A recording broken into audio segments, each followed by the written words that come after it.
Hi, I'm Hayley from Paramore, and you're watching Behind the Brand.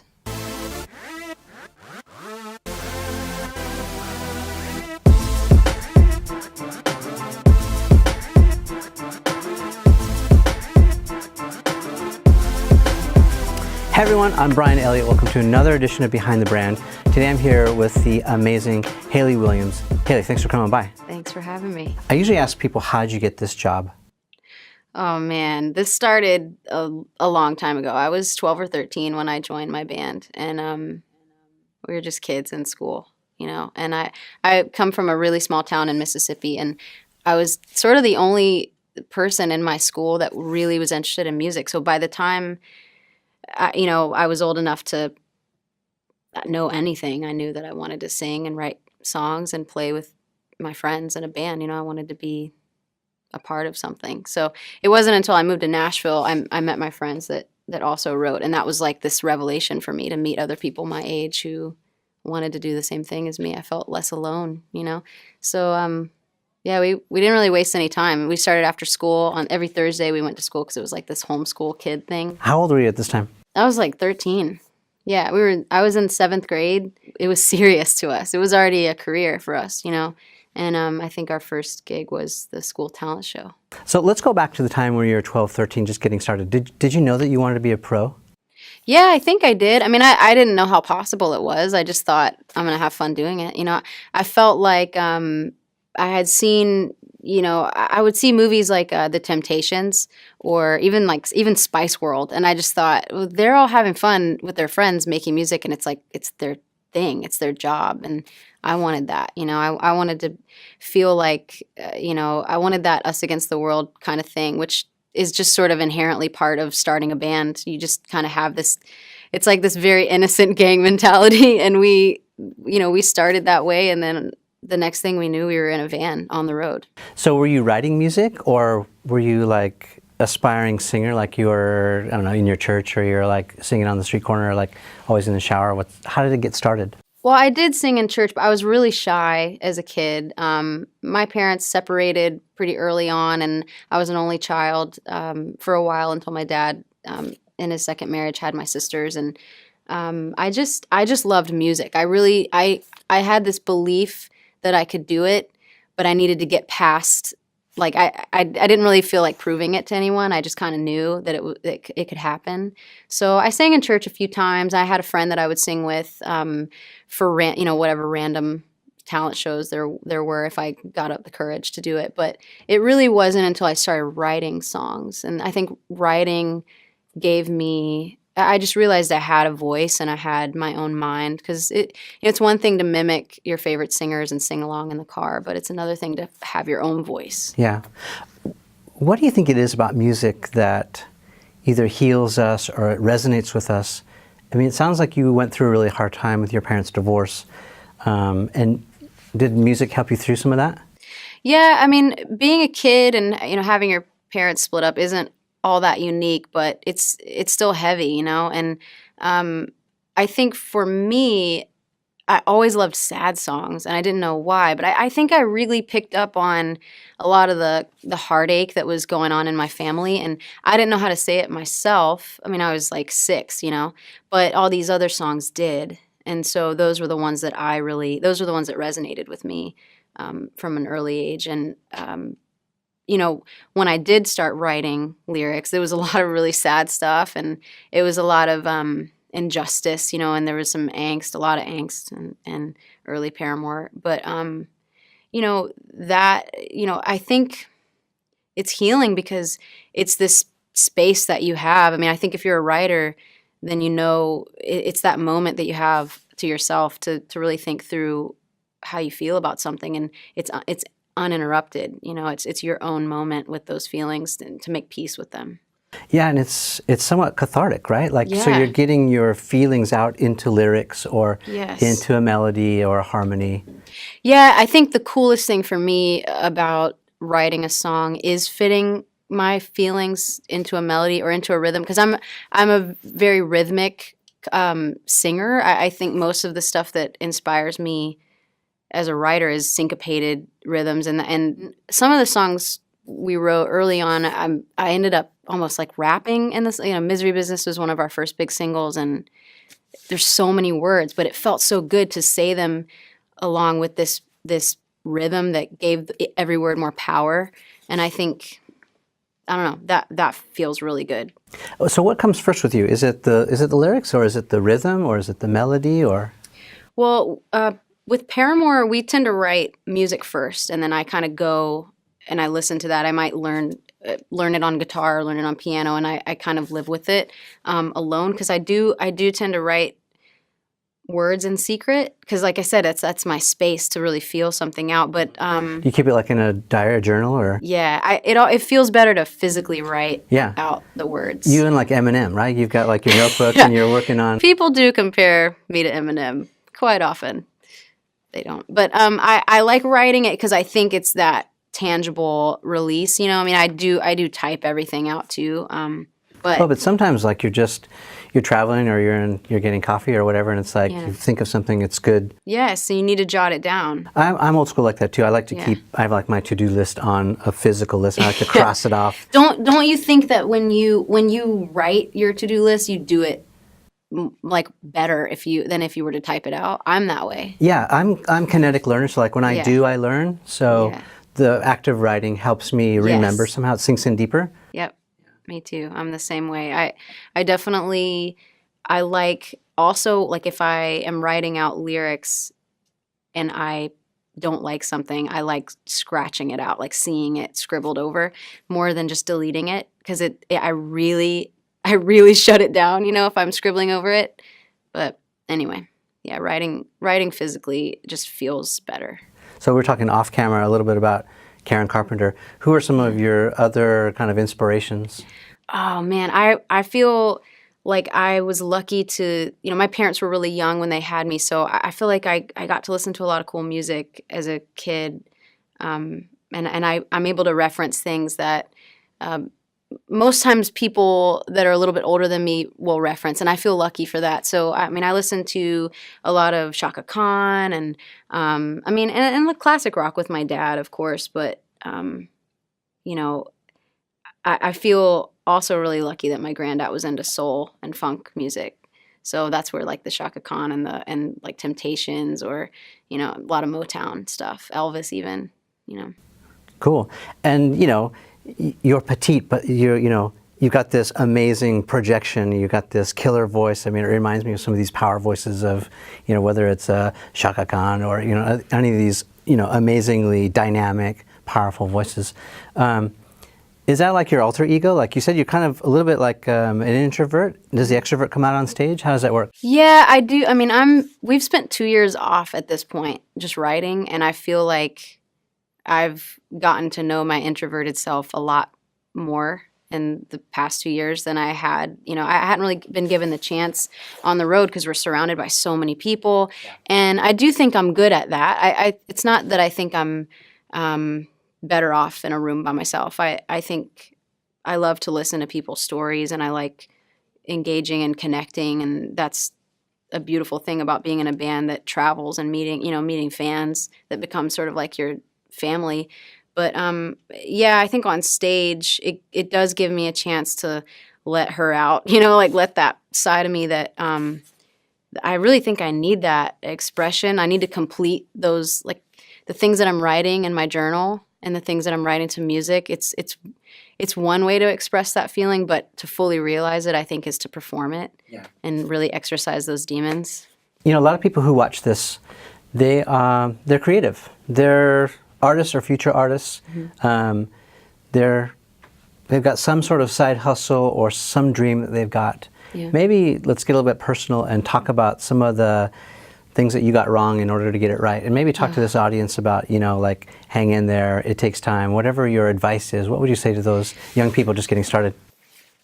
Man, I mean, we started really young, and I think one thing I wouldn't do anything different, because I feel like I'm here sitting on this stool because I did things the way that I did, and the band did things the way that we did. But I do wish, in a way, I had been a little bit more fearless about my position early on, because, there weren't a lot of girls in the scene. when we were kids. I mean, there were plenty of girls to look up to. There was Gwen Stefani, there was Brody from Distillers, and Shirley Manson, and all these wonderful females. I mean, even Debbie Harry, Cyndi Lauper. But I didn't have anyone my age around me that was a female. I was just on a tour with like guys twice my age, and I really I think I didn't show it on stage, but I doubted myself a lot. I really did, and I felt that loneliness sort of translating into something that it shouldn't have. You doubted yourself, like your skills, like you could actually do it, or like I just doubted whether or not people would ever take me seriously. like you know? imposter syndrome, like what am I doing? Yes, we were just talking about this. Yeah. Yes, imposter syndrome. I have it. I have imposter syndrome. I'm just gonna accept it because I think that I'm ready to get over it. But I mean, I'm 28 and I've been in a band for 13 years, and I'm just now realizing that that's really what it is. You know, it's feeling like maybe I didn't do enough to deserve where I got, or someone's gonna catch me and realize that it's not real. I don't know. Yeah, where does that come from though? Is that just like what we manufacture in our own minds, or? I wish I knew where imposter syndrome came from. Because I know a lot of people struggle with that. I mean, Yeah. me too sometimes. I feel like Yeah. I have to pinch myself like, wow, this is amazing. Am I really here Yeah. with you? And I think probably a lot of people watching can relate to that. But like, is that self-made, like self-sabotage, or is that outside influence? You know what's funny is I do think that even though it was lonely to be the only girl coming up in a scene that was tough already. You know, you're in a van traveling around, you're not really sleeping well. You're playing shows to half filled or maybe not even half filled rooms. Like, I do think that my age actually helped me, and as I've gotten older, I think we get older and we really start to overthink things. You know, we know a little bit more, our experiences kind of stack up, and there's more to think about, and maybe that means there's more to doubt about. So I don't know. There's days that I think back and I'm like, God, I'm so glad there's so many other females for me to lean on. Like my friend Beth from Best Coast I text her all the time just to kind of get her opinion on something, or just to feel like I've got, I don't know, just a female that understands. But I wish I had that as a kid. But I also look back and I think, man, I was so young and I was green. And so I just did what I felt. Yeah. And I think you got to remember to just do what you feel and follow that, even, you know, when you get older and there's a lot more to pay attention to. What do you say to those who, you know, they're in the struggle and they don't know, gosh, how much longer should I keep gigging, or like keep just grinding it out, whether they've got, you know, they're singing on YouTube, you know, or they're playing the local coffee shop or a club. Like, how long do you give this great idea, your passion, until, because a lot of people say, when are you going to get this real job? Especially the doubters, you know, who may not, maybe you're this diamond in the rough, you know, like you really haven't completely come into your own yet. But like, how do you push through that? It's interesting to think about what makes me want to keep going, and what might make me want to quit. Because my band, we've been through so many crazy, we've been through a lot of hard times, and we've been through we've had so many successes and these great achievements, but that shouldn't be the fuel either to keep going. I think, to be really honest, 2 years ago, I was ready to quit. I just thought, I'd been through a lot personally, and the band had been through a lot, and I doubted if I could write a record that I loved as much as our self-titled record. And I just thought, oh, man, like I've been stressing this for 13 years. I've been working my ass off for 13 years, since before I had a car, before I had, anything that was mine. The only thing that was mine was this music, was this bond that I had with my friends, these shows that we played. I really felt like maybe it was time to hang it up and find out what other things I could be good at, whether that's like just being starting a family, or, doing hair dye or whatever it was. But I think my dad always said, if you're not happy, just hang it up. But I have been unhappy and I didn't hang it up, and I'm so glad that I didn't, you know? And I mean, I guess I would tell my kid, you should be happy. But I feel now, I look back at like even the last 2 years, and I think about all the songs we've written for the album that's upcoming, and I just think like I pushed myself to a place where I could still hang it up if I wanted to. It's a choice. You have to know you have the choice. But I think it's good to see what you're made of, and I really kind of have been finding that out more recently. I think more so now than I had in our whole career so far, you know. That's really good advice. I want to underscore that because it's subtle. Maybe if you're watching, you may have missed it. If I could put quotes around what you just said, I would maybe put, I can do hard things. And I think you're right. It's a really important lesson that you're talking about, which is when the going gets tough, you know, maybe 99% of us, we just feel like quitting, giving up. And it's really easy to give up, especially when it's all your choice. But maybe there is something better if you go just a little bit beyond that, you know, stretching yourself, Totally. going for it. And really, I guess what you're saying too is you have to evaluate, what do you have to lose? Yeah, you know, like, right. what's the risk versus reward? What do they say? They say failure is not an option. Yeah. But really, failure has to be an option. Yeah, it does. Right? Because in order to have success, you've got to have the failure to even know what success feels like, right? That's so true. The trick is not to fail too far that you can't come back and play another day. Yeah. You know? I think knowing that I had the choice was probably the most empowering moment for me. Like when I realized that, you know, and even talking to Taylor, my bandmate, and him saying, you know, I think it also helps to have good friends and have that kind of support around you. But just having him say, you know, you have a choice, and I'm not going to be mad at you either way. I'm still going to be your friend. We can write music for other things. We can never write music again. But when I realized that it was my choice to leave it behind and, you know, try something else or keep going and maybe still hurt a little while and figuring out whether or not I wanted to do this, that was my moment. You know, that was a good moment for me. And isn't that just like about everything? Like we're sort of scared with what's around the bend because we can't see it. Yeah. We've never done it. So it's like, I always ask people, like, when's the last time you really did something for the first time? Right. And a lot of people say, oh gosh, you know, not recently. Yeah. And it's because it can be scary, right? We It is. imagine all these things that could go wrong or might happen. And it's all like really false forecasting. Yeah. Yeah. And the older you get, I think it's even like, you know, it's kind of like when I was a kid, I rode BMX and I loved it. And Really? I rode with all the boys and I wasn't afraid of falling, and it was just fun. And now when I get on a bike now, I won't even ride without both my hands on the handlebars, you know.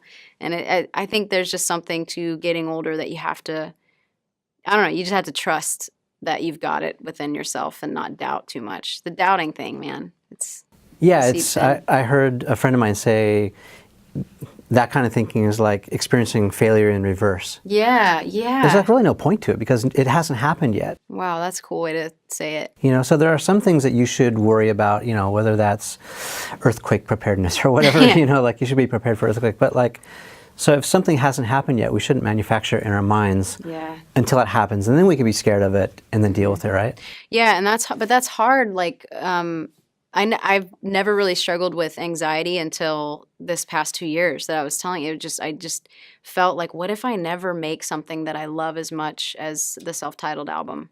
You know, what if our fourth album was our last album? There was even a moment where I thought it should be our last album because I don't want to make a fifth album and it suck. You know, I don't want to like disappoint myself more than I don't want to disappoint, you know, however many people that might buy it. I never made a fifth record before until me and my friends wrote it and recorded it. And it is funny what we tell ourselves. Yeah. And I think that's the moment that we get stuck. Yeah. It's paralyzing. It can be like analysis paralysis, like should I, shouldn't I? Or sometimes it's just like the fight or flight thing takes. Yeah. And we're like, I'm out. Right. I think I saw a really good TED Talk. Do you know Elizabeth Gilbert, who wrote Eat, Pray, Love? Yes. Yeah. Did you see this TED Talk where she talks about, you know, is our best work behind us? I need to watch it. I haven't watched this. So she wrote that amazing book. It got made to a movie, and And then she's like, okay, then now what? Damn, yeah, that's And there's all scary. this pressure, right? Yeah. I think the pressure that you put on yourself is worse than any, because every time we put out another album, we get asked in interviews, what was the pressure like from your label to follow up the success of blah blah blah album, and I've never understood that, and I think maybe we're lucky to have a great relationship with our label in that sense, but the pressure came from us, like me, just not wanting to disappoint myself or scare myself off. But that's part of it. Yeah. Right? Like life, when we finally understand that there's good times and bad times, that like there's either life or there's hiding. Yeah, right. Yes.